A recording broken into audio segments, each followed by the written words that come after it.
Hello and welcome to this week's TST Meta Report. We will be recapping the latest weekend ranked tournament, breaking down some of the best performing decks, and looking forward, we'll be discussing what we expect to see this coming weekend. Nature, light, and death were the most popular gods this past weekend. And despite being the least popular god, Deception did perform well in the right hands, with TST's very own Free Dan taking the number 1 spot with 23 wins out of 25 games. Let's break down some of the top performing decks from this past week, starting of course with Free Dan and his number 1 Deception deck. Thief Deception is a high skill floor, high skill ceiling deck that really packs a punch. The key word in this deck is Disruption. There are a few cards in this deck that help towards that end, those being Cutthroat Insight and Charm. Using these two cards, you're able to read your opponent's hand, but you can take it a step further.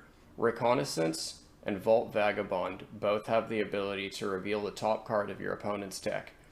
Once you've disrupted their plan and hopefully stolen their key cards, you can follow it up with threats of your own, such as an Echo Fawn or Anti-Magic Expert.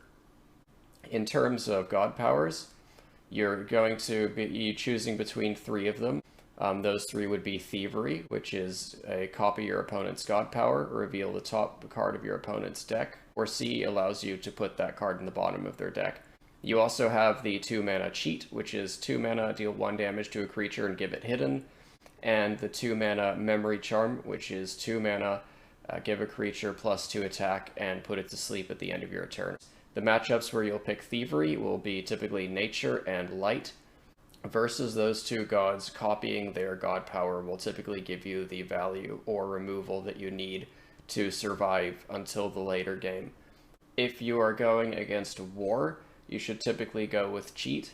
Cheat will be faster against something like Slayer and help clear out their small minions. Against a slower control war deck like Onslaught, Cheat can give your creatures hidden and protect them for a few turns. If you're going against Death versus Zoo Death, you'll want to play Cheat, because Cheat can help you clear out Zoo's minions, and Memory Charm is just a little too slow in that matchup. If you're going versus Control Death, you want to play Memory Charm, because Memory Charm is going to allow you to sleep their creatures so they can't get any hits in. Anyway, that's a little bit about Thief Deception. Happy laddering.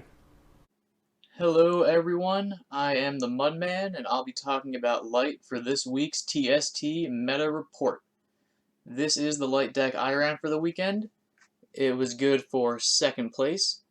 It runs the Heal God power, which makes it so your Netherborn Binders, Pyramid Wardens, and Skeleton Heavies can take lots of early game trades and maintain lots of tempo.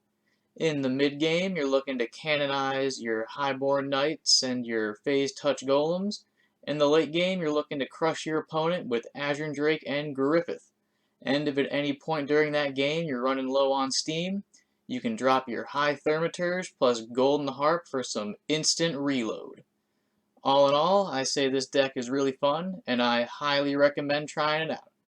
The highest win rate death deck from this past weekend was this Zoo Death list, cooked up by Nonchan.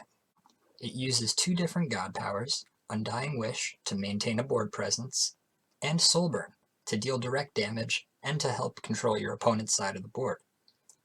As you can tell from the curve, this deck is hyper aggressive, consisting of mostly 1 and 2 drops. The idea here is to create a threatening board early and often with overstatted creatures like Pyramid Warden, Skeleton Heavy, or Void Banshee, along with stickier creatures like Expectant Chicken, Drider Sailweaver, and Trojan Golem.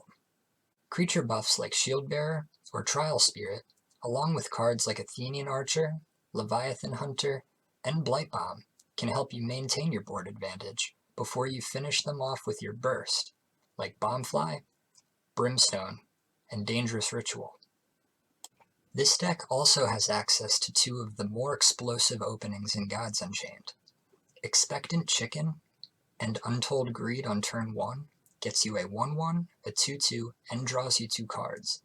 In addition, Expectant Chicken on turn 1 and then bagging into Demonic Offering on turn 2 gets you a 1/1, a 2/2, and 2 Anims. This is the top performing nature deck of the week. It's Rehab Spell Nature. He runs the Forage God Power versus Control for extra value, and he runs Leech Life God Power versus more aggressive decks to help control the board. There's a lot of overstated 2-drops like Underbrush Boar, Black Jaguar, and Skeleton Heavy, as well as removal tools like Arrow of Rage, Staff of Roots, and Canopy Barrage to help control the early game. Its main strength is the mid-game, with creatures like Overgrown Rhino, Avatar of Nature, Veil Warden Minotaur, and Black Rhino. You can consistently toss out threats. It also heals a good amount during the mid-game with Veil Warden Minotaur and Avatar of Nature, and that should help you get to the late game, where you'll be finishing them off with creatures like Ashen Drake and Echophone. Filtering by archetype at high ranks over the past 3 days, we can clearly see that mid-range light and spell nature have a stranglehold on the top 2 spots in regards to popularity and win rate. Looking forward to this coming weekend event, I would expect the top 2 spots to remain largely the same. I would also expect to see Zoo Death higher up this list, as it's really the only current viable aggro deck. One surprising addition is Face Spell Magic.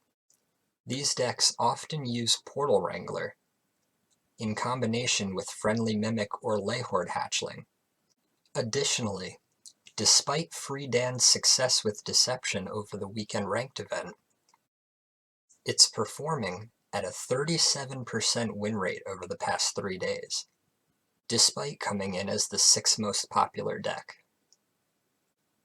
All in all, it will be very interesting to see how the meta shakes out this weekend, and I can promise you we'll be back with another report next weekend to go over the happenings.